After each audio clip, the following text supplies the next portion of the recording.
اعوذ باللہ من الشیطان الرجیم بسم اللہ الرحمن الرحیم۔ آج میں آپ کو جس ویڈیو کا ریویو دے رہا ہوں وہ ہے جنات اور جادو، یعنی وہ بندہ جس پر جنات ہوں اور وہ بندہ جس پر جادو ہو، تو اس کی پہچان ہم کیسے کریں گے؟ تو اگر کسی گھر میں جنات ہیں تو اس کی کیا وہاں کیسے نظر آئیں گے؟ جنات اگر کسی گھر میں ہوں تو وہ سانپ کی شکل میں آپ کو ظاہر ہوں گے۔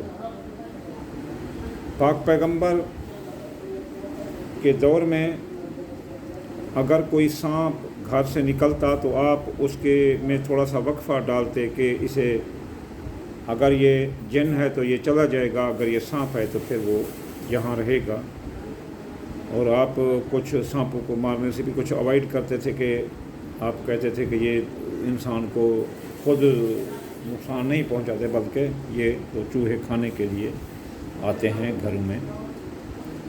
جنات اگر کسی انسان پر مسلط ہو جائیں تو اس کی آنکھیں سٹل ہو جاتی ہیں، جیسے کوبرا سانپ کی ہوتی ہیں یا سانپوں کی ہوتی ہیں، وہ چھپکا نہیں سکتے، ایسے جیسے لکوا مار جاتا ہے، ایسے کر کے جو ہے نا مثلاً وہ ہو جاتے ہیں ایسے۔ وہ کبھی بھی جو ہے نا مثلاً ایسے نہیں کریں گے بلکہ وہ ایسے رہے گا۔ اور اس کے جسم سے یہ جو نہیں ہوتے اپنا مثلاً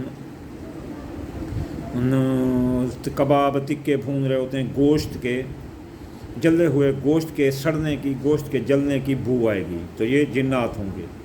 اب اگر کسی پر جادو ہوگا تو وہ اپنی آنکھیں جو ہے نا ایسے رکھے گا، ایسے اوپر نہیں اٹھا سکے گا، اور اپنے جسم کو بوجھل محسوس کرے گا، اور اس کے جسم سے ایسے بو آئے گی جیسے یہ قربانی کی کھالیں نہیں پڑی ہوتی کسی کے گھر میں یا مدرسے میں، تو وہ جو بو آتی ہے ویسی بو آئے گی اس کے جسم سے۔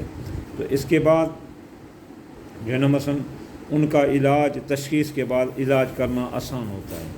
ہاں اگر کسی کو جن نظر آ جائے اور وہ سمجھے کہ یہ جن ہے تو پھر وہ ورد جس چیز کا کرے بہت جلد، وہ اللہ اکبر ہے، یہ کہنے میں بھی آسان ہے اور بہت ہی جنات کے لیے زود اثر ہے، اسی وقت وہ غائب ہو جائیں گے اللہ اکبر کہنے سے، تو وہ جنات بھاگ جاتے ہیں۔